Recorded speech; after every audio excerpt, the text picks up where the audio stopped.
these people that are, famous, we need to send them letters. We need to make them aware. Joy is going to read her letter to Bruce Springsteen. It is a little shocking. Thank you. I did send it delivery confirmation. We do know it was delivered. He did get the letter. He lives 2 miles from my mother right now in Colts Neck, New Jersey. That is one of his homes. And he is probably 5 miles from Earl Ammunition Depot, where there was 57 cases in 1980. We knew nothing about it. My 2 kids had Lyme disease in 1984, never knew nothing about the 56 cases on Earl Ammunition Depot. But anyway, here's my letter. Hello, Bruce. I am writing to you today knowing that you are a true humanitarian and have a connection to our cause, Lyme disease. I would like to invite you to our MayDay Lyme disease rally in Washington, D.C. on May 21st, 2011. We need help. Lyme disease is a hidden epidemic that is minimized and ignored. So many are suffering as this disease continues to be silenced. It is a political disease, and I'm shaking. I am still sick. I will briefly try to explain. There are 2 camps, each stating very different views on Lyme disease. One set of doctors who are members of the IDSA state that Lyme disease is easy to treat, easy to cure, 4 to 6 weeks of antibiotics, and you are good to go. Even if symptoms persist, no further treatment. They state that there is no such thing as chronic Lyme disease. This can't be further from the truth. Once this disease becomes so entrenched in one's body, 4 to 6 weeks of treatment will do nothing. Lyme disease is a spirochetal bacteria similar to syphilis. The second set, Lyme literate doctors, state that patients are sick and need to be treated long-term with antibiotics. They clearly state that 4 to 6 weeks is not enough.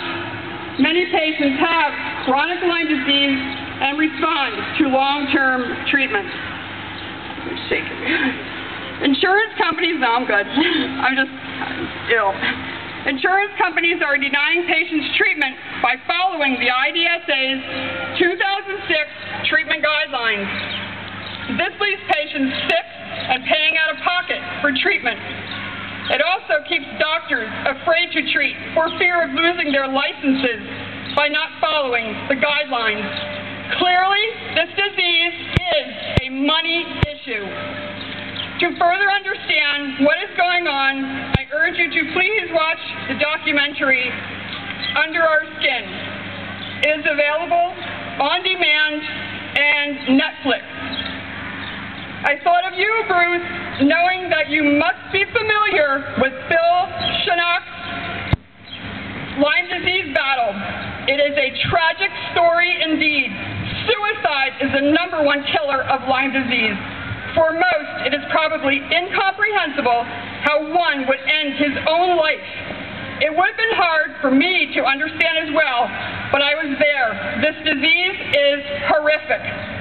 Knowing this disease, I can't help to wonder what really drove, and I'm not going to say his real name, John Doe, to jump from a bridge.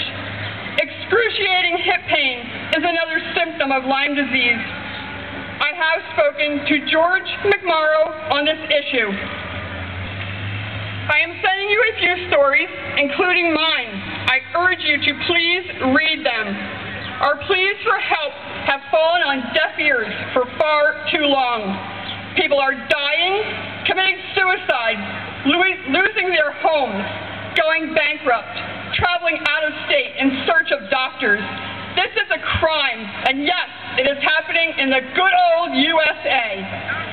What the IDSA has done to all of those afflicted with Lyme disease has been compared to the Tuskegee experiment, and as one Lyme literate doctor stated, it will one day go down as a shameful episode. A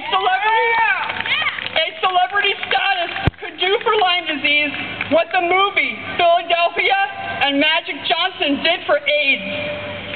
even stated that what is happening to those afflicted with Lyme disease is comparable to what happens to those with AIDS. I sincerely hope that you will consider helping our cause.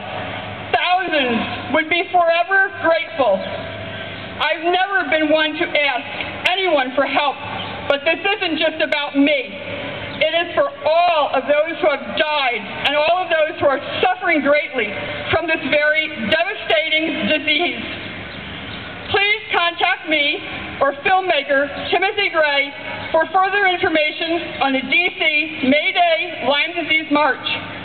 Tim is the filmmaker of the documentary Under the Eight Ball, and I did give him a copy of Under the Eight Ball. The film is a real eye-opener into the depths of government experimentations and Lyme disease. The film was made in honor of Tim's sister, Lori Hall Steele, who died from Lyme disease. I've included an interesting document. After reading it, I contacted the Cold Snack Health Department. He asked if I would send it to him via email, which I did. Shortly after, it was pulled and is no longer easily accessible on the internet. Looking forward to speaking with you soon. Please consider.